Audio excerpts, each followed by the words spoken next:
네, 사랑하는 친구님, 사랑하는 구독자님, 안녕하십니까? 행복노래 차박여행 TV입니다.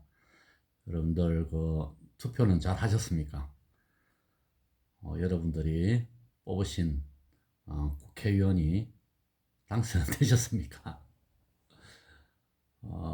당선이 내가 찍은 분이 당선이 되고 안 되고 그게 중요한 게 아니고 민주주의 국가에서는 일단 당선이 된 분에게는 최대한 4년 동안 신뢰를 보여주고 또 그분에게 응원을 같이 해 주셔야 됩니다.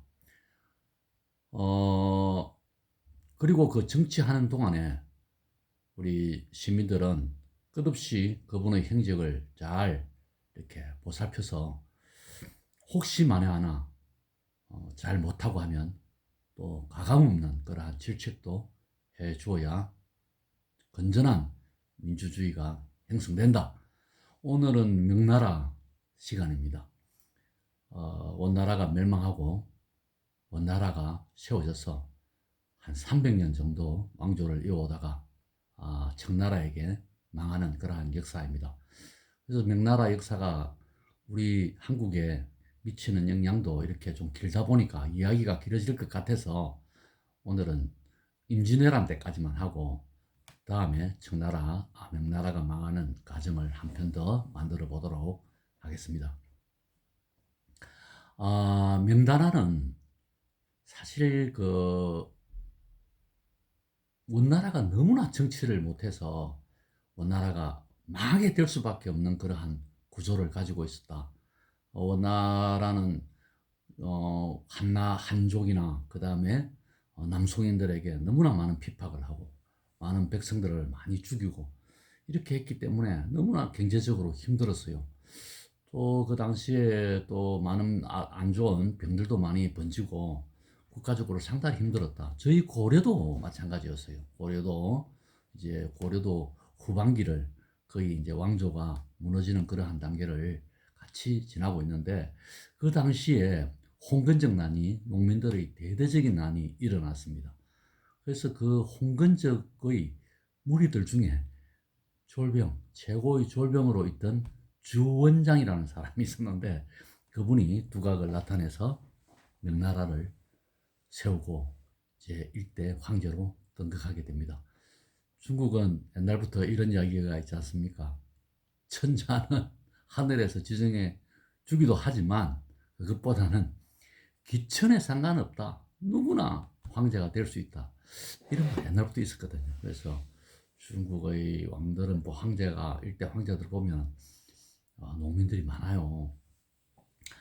어, 순수한 농민의 자식으로 태어나서 농사를 짓다가 한국에서 그 주원장이 나라를 세우다 보니까 농민들에 대한 정책을 많이 썼어요. 그래서 상당히 처음에 출발은 좋았습니다. 그리고 계속적으로 영토를 넓혀 나가고 또 원나라에 대한 압력을 많이 강해서 원나라가 저 북쪽으로 쫓겨나게 됩니다. 그래서 이제 많이 원나라가 이제 쭈그러들죠. 그 와중에 그 홍건정난이 일어나가지고 여러 원나라하고 전쟁도 하면서 우리 고려까지도 쳐들어오게 됩니다. 그래서 우리 고려에는 공민왕 시대 때인데요. 그때 젊은 이승계, 20대 이승계 장군이 멋지게 홍건적을 물리칩니다. 그때부터 이제 이승계가 드디어 이제 두각을 나타내죠. 또 이승계 장군은 그 일본 외놈들 해적해서 그때 그 당시에 일본도 상당히 그 나라가 전국 시대가 돼가지고 혼란했거든요. 그래서 깡패 같은 그런 놈들 군인들이 먹을 거를 찾아서 우리 조선으로 우리 그 고려로 많이 침범을 했어요. 또 명나라도 많이 침범을 했고요. 해적들이 그러한 혼란된 그러한 시기였다 이렇게 보면 될 것 같습니다. 잠시 우리 이제 그 눈을 돌려서 우리 고려로 이렇게 보면 고려도 그 왕들의 그 다툼 그래서 점점 왕권이 많이 약화된 이러한 시기였습니다. 그러다 보니까 그 이 내 쪽에 너무나 많은 다툼이 있으니까 이 사람들을 좀 약간의 바깥으로 이렇게 돌리자라는 그러한 의견이 있어서 그때 최고의 실권자는 최영이나 그다음에 뭐 이승계 이런 거 아니겠습니까? 아무래도 무신 시대니까. 그래서 이 사람들을 요동정별을 보냅니다. 그 요동이 지금으로 보면 어디니까 하면 그 만주울판 있지 않습니까?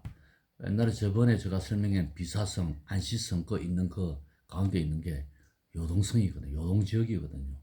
그래서 지금은 중국 땅으로 되어 있지만은 그 땅이 옛날에 고구려 땅이기 때문에 혼란한 시기 틈을 타서 원나라가 밀려나서 거기가 명나라 땅으로 되어 있었거든요. 그래서 그걸 정벌하고 오라고 이렇게 지시를 내립니다.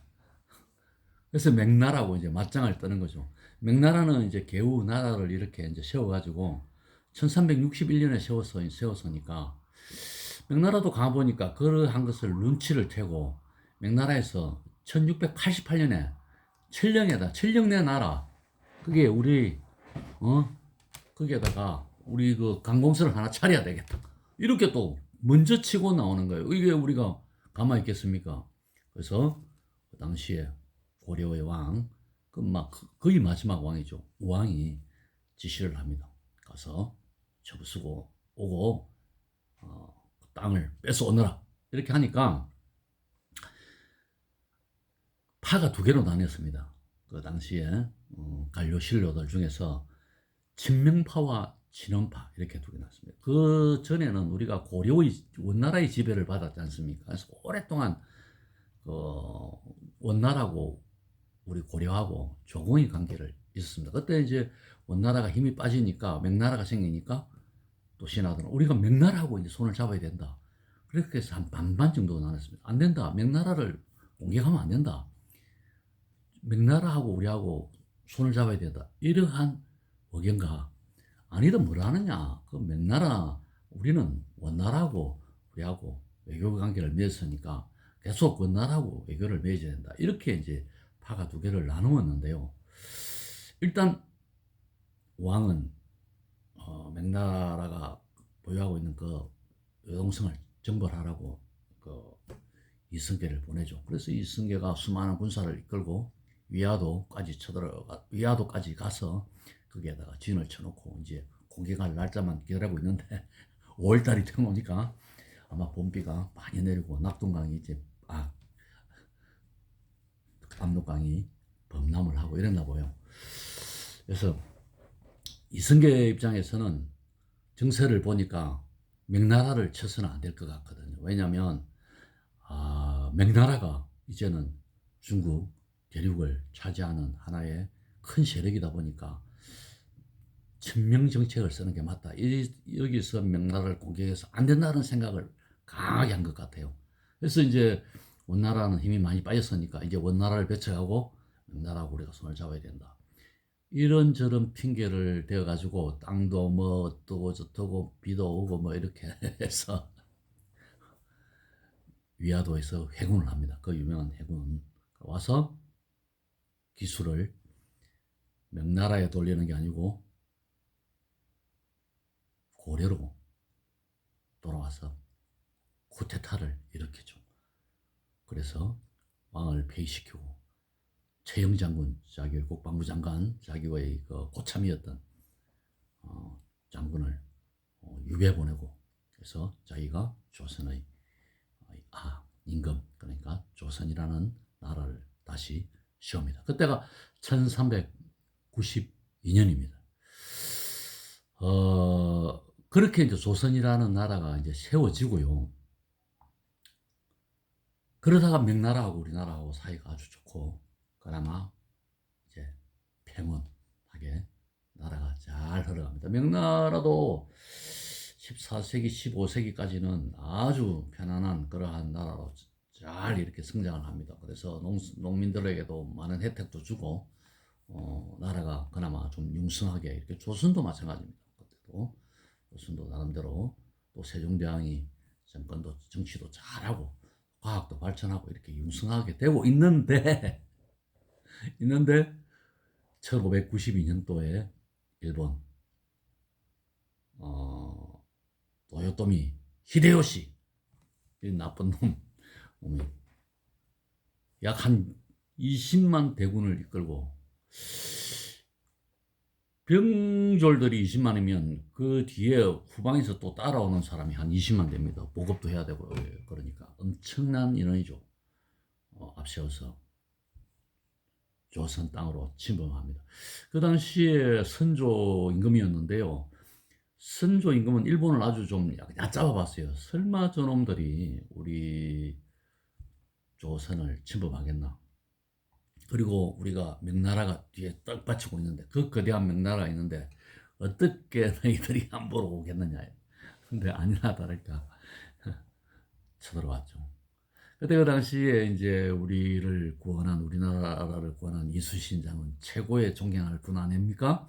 이순신 장군이 와서 나타나서 멋지게 물리치죠. 그때 그 당시에 이제 명나라에다가 선조 임금이 구원을 요청합니다. 그래서 이제 파병을 해주죠. 우리가 미국에서 우리가 6.25 전쟁 때 파병해 줬지 않습니까? 그와 똑같이 명나라에서도 많은 군인들이 우리나라에 파병을 해줍니다. 임진왜란 때도 파병을 해주고, 나중에 휴전을 좀 했다가 휴전이 불발되자 다시 정유재란이 터집니다. 그래서 이제 정유재란 때도 많은 군인들을 또 보내줬는데, 제가 오늘 이야기하고 싶은 것은 이순신 시대 때 진린 장군이라고 한번 여러분들에게 소개를 해주고 싶습니다. 여러분들 잘 모르시죠? 진린 장군은 명나라의 제독이었습니다. 그래서 지금으로 치면 총사령관까지는 아니라도 뭐 별 한 2개 정도, 이 정도 되는 이제 대군 한 5천 명 정도를 이끌고 수군 제독이었으니까, 우리 이제 이순신을 도와주기 위해서 우리 이제 그 노량전으로 이렇게 와서 우리 이순신이 어떻게 싸우나 이렇게 지켜보는 거예요.